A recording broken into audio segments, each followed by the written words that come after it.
ये देखिए माशाल्लाह कितने ज़बरदस्त बन चुके हैं। और अब हम ये भी निकाल लेते हैं। ये देखिए माशाल्लाह कितने क्रिस्पी और मज़ेदार कुरकुरे बन चुके हैं। तो चलें जी माशाल्लाह जी, ये देखिए और कितने ज़बरदस्त पकौड़े हमारे माशाल्लाह बनकर रेडी हुए हैं। ये देखिए माशाल्लाह, ये देखिए माशाल्लाह, ये देखिए माशाल्लाह कितने क्रिस्पी और मज़ेदार बन चुके। ये देखिए, आप कहते हैं कि अंदर से कच्चे रह जाते हैं। ये देखिए माशाल्लाह। बिस्मिल्लाहिर्रहमानिर्रहीम, अस्सलाम वालेकुम वीवर, मैं हूं शेफ फयाज और आप देख रहे हैं मेरा यूट्यूब चैनल। तो पहले की तरह आए फिर एक नई रेसिपी लेकर आपकी खिदमत में हाजिर हो गया हूं। आज हम बनाएंगे बहुत ही मज़ेदार क्रिस्पी टेस्टी न्यू स्टाइल आलू और सूजी के क्रिस्पी पकौड़े बनाना सिखाऊंगा। बहुत ही मज़ेदार बनते हैं, बनाना बिल्कुल आसान है। तो आपने रहना मेरे साथ आखिर तक। चलें इसको बनाना शुरू करते हैं। तो बिस्मिल्लाहिर्रहमानिर्रहीम, आलू और सूजी के क्रिस्पी पकौड़े बनाने के लिए यहाँ पर मैंने एक पैन ले लिया है। फ्लेम को ऑन कर देंगे और अब हम इसमें शामिल कर देंगे 2 टेबलस्पून कुकिंग ऑयल। बिस्मिल्लाहिर्रहमानिर्रहीम। चलें जी, ज़्यादा आपने ऑयल इसके अंदर शामिल नहीं करना। और अब हम इसमें शामिल कर देंगे 1 टेबलस्पून क्रश किया हुआ खुश्क धनिया, आधा टीस्पून अजवाइन शामिल कर देंगे और 1 टीस्पून साबुत ज़ीरा शामिल कर देंगे। और इन 3 चीज़ों को ना हम तकरीबन कोई 1 मिनट तक क्रैकल कर लेंगे ताकि इनकी प्यारी सी खुशबू आना शुरू हो जाए। फिर हम इसमें अगली चीज़ें शामिल करेंगे। तो चलिए जी माशाल्लाह जी, 1 मिनट तक इन 3 चीज़ों को फ्राई कर लिया है और इनसे प्यारी सी खुशबू आना शुरू हो चुकी है। तो अब हम इस टाइम पे आके इसमें शामिल कर देंगे 4 हरी मिर्च ली थी जिसको मैंने बारीक चॉप कर लिया, ये शामिल कर देंगे। और इसी के साथ हम शामिल कर देंगे आधा टीस्पून कसूरी मेथी और आधा मिनट तक हम इसको भी फ्राई कर लेंगे। तो चलें जी, 30 सेकंड के लिए इन सारी चीज़ों को फिर से फ्राई कर लिया है और अब हम इसमें शामिल कर देंगे तकरीबन 3 से 4 टेबलस्पून पानी। चलें, और इसी के साथ ही हम शामिल कर देंगे हस्बे ज़ायका नमक या 1 टीस्पून शामिल कर लें और 1 टीस्पून कूटी हुई लाल मिर्च शामिल कर देंगे।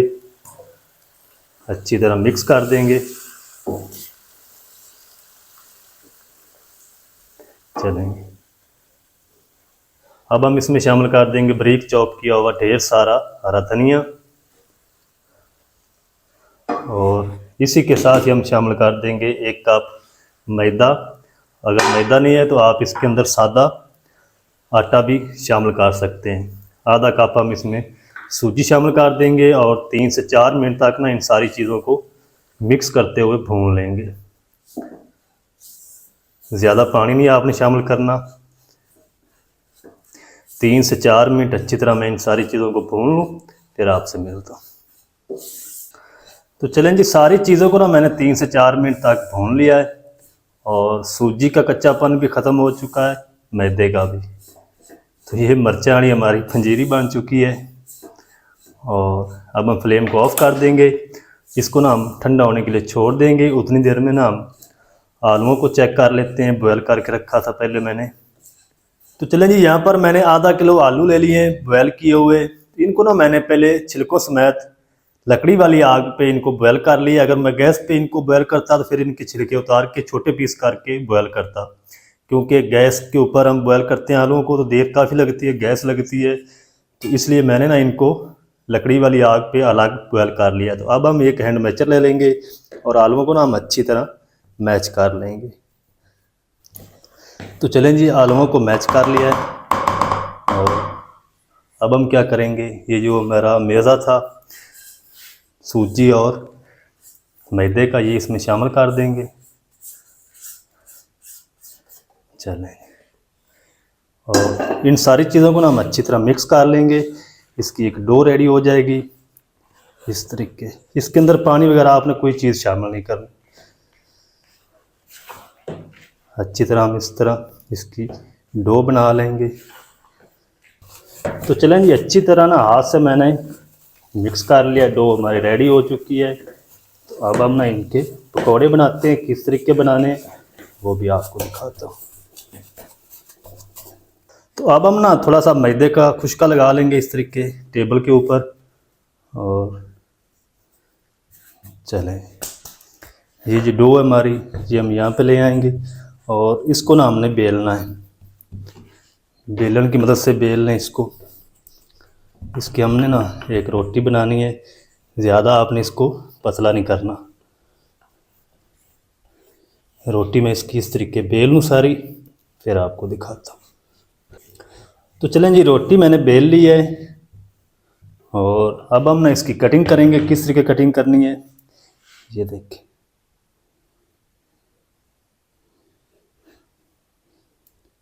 इस तरीके आपने इसकी कटिंग करनी है, जिस तरीके तोशे की कटिंग होती है ना, उस तरीके सारी मैं इसी तरह कटिंग कर लूँ, फिर आपको दिखाता हूँ। तो अब हम ना इस तरीके दूसरी साइड से भी इसकी कटिंग कर लेंगे इस तरीके।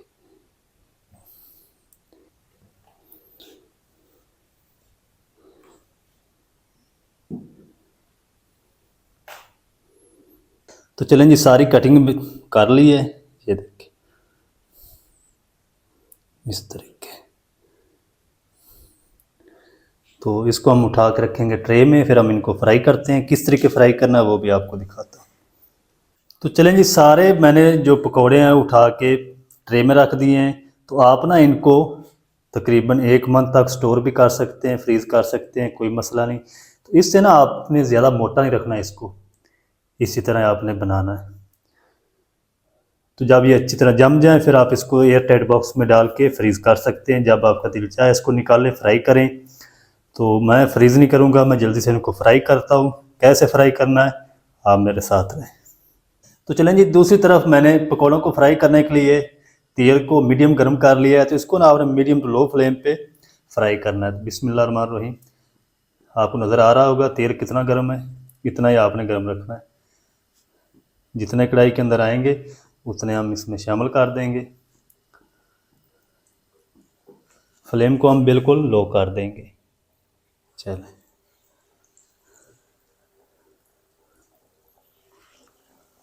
चलें जी, इनको ना हम इसी तरह तकरीबन 1 से 2 मिनट तक फ्राई होने देंगे। फिर हम इसकी साइड को चेंज करेंगे। 1 मिनट में इनको फ्राई कर लूँ, फिर आपसे मिलता हूँ। तो चलें जी, तकरीबन 1 मिनट के बाद ये सारे ऊपर तैरने लग चुके हैं। तो अब हमने इनकी साइड को चेंज कर देंगे इस तरीके। ये देखिए माशाल्लाह कितने फूल चुके हैं और ज़बरदस्त फ्राई हो रहे हैं। अगर आपके पास बड़ी कढ़ाई हो तो फिर आप दूसरे चम्मच से भी इनको हिला सकते हैं, पलट सकते हैं। तो ये कढ़ाई छोटी है इसलिए मैं छोटे स्पून से इसकी साइड को चेंज कर रहा हूँ। चलें, अब हम इनको तब तक फ्राई करेंगे जब तक ये अच्छी तरह रेडी नहीं हो जाते। इनको रेडी कर लूँ मैं, जितना भी टाइम लगेगा मैं आपके साथ शेयर करूँगा। रेडी करके फिर मैं आपसे मिलता हूँ। तो चलें जी, पकौड़ों को मैंने तकरीबन 8 मिनट तक हल्की आंच पे फ्राई कर लिया है। प्यारा सा कलर भी आ चुका है और ये क्रिस्पी भी हो चुके हैं। ये देखकर माशाल्लाह कितने ज़बरदस्त आलू के और सूजी के पकौड़े हमारे माशाल्लाह बनकर रेडी हुए हैं। अच्छा, फ्लेम को ना आपने बिल्कुल लो रखना है। तेज़ आंच पे आप इनको फ्राई करेंगे, ऊपर से कलर ले आएंगे, अंदर से ये कच्चे रह जाएंगे।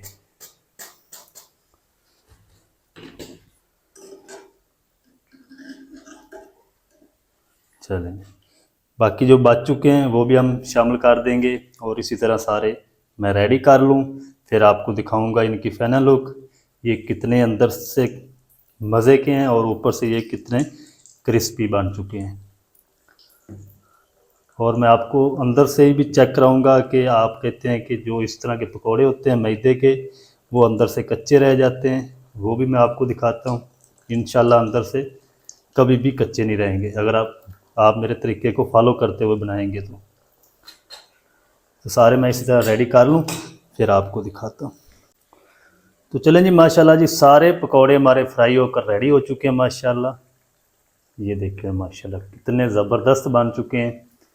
और अब हम ये भी निकाल लेते हैं, चलते हैं फाइनल लुक की तरफ। आपको दिखाता हूँ इनकी फाइनल लुक। ये देखिए माशाल्लाह कितने क्रिस्पी और मज़ेदार कुरकुरे बन चुके हैं माशाल्लाह पकौड़े हमारे। इंशाल्लाह आपको ना इस तरह की रेसिपी यूट्यूब पर पहले नज़र नहीं आएगी। आपकी हल्की फुल्की रात वाली भूख को मिटाने के लिए ये बेस्ट रेसिपी है। इफ्तारी में बनाएं, इंशाल्लाह आपका दिल खुश हो जाएगा। बहुत ही मज़े के क्रिस्पी बनते हैं। मैंने एक चेक किया पहले, फिर ही आपको कह रहा हूँ, तो आप एक बार ज़रूर बनाएं। अब हम फ्लेम को ऑफ कर देंगे, चलते हैं फाइनल लुक की तरफ। आपको दिखाता हूँ इनकी फाइनल लुक, तो आपने मेरे साथ रहना। तो चलें जी, माशाल्लाह जी, ये देखिए ओवर कितने ज़बरदस्त पकौड़े हमारे माशाल्लाह बनकर रेडी हुए हैं। ये देखकर माशाल्लाह, ये देखिए माशाल्लाह। तो इनको ना आप केचप के साथ, रायते के साथ, ग्रीन चटनी के साथ, चाय के साथ भी आप इनको खा सकते हैं, बहुत ही मज़ेदार लगते हैं। ये देखिए माशाल्लाह कितने क्रिस्पी और मज़ेदार बन। ये देखिए, आप कहते हैं कि अंदर से कच्चे रह जाते हैं, ये देखिए माशाल्लाह अंदर से बिल्कुल फ्राई हो चुके हैं अच्छी तरह। ये देखिए माशाल्लाह बहुत ही मज़ेदार टेस्टी बनकर रेडी हुए माशाल्लाह। तो आप भी एक बार ज़रूर ट्राई करें, बनाना बिल्कुल आसान है और बहुत ही मज़े के बनते हैं। मज़ेदार, टेस्टी, क्रिस्पी, न्यू स्टाइल आलू और सूजी के मज़ेदार पकौड़े किस तरीके से बनाए जाते हैं, तमाम तरीका आपके साथ शेयर कर दिया। वीडियो अच्छी लगी है वीडियो को लाइक कर दें, चैनल पर नया तो चैनल को भी सब्सक्राइब करके बेल आइकन को ऑल पर प्रेस कर दें, ताकि इस तरह की हर नई आने वाली वीडियो आप तक पहुँच सके। मिलते हैं एक नई वीडियो के साथ, तब तक के लिए शेफ फयाज को दीजिए इजाज़त। दुआ में याद रखें। अल्लाह हाफिज़।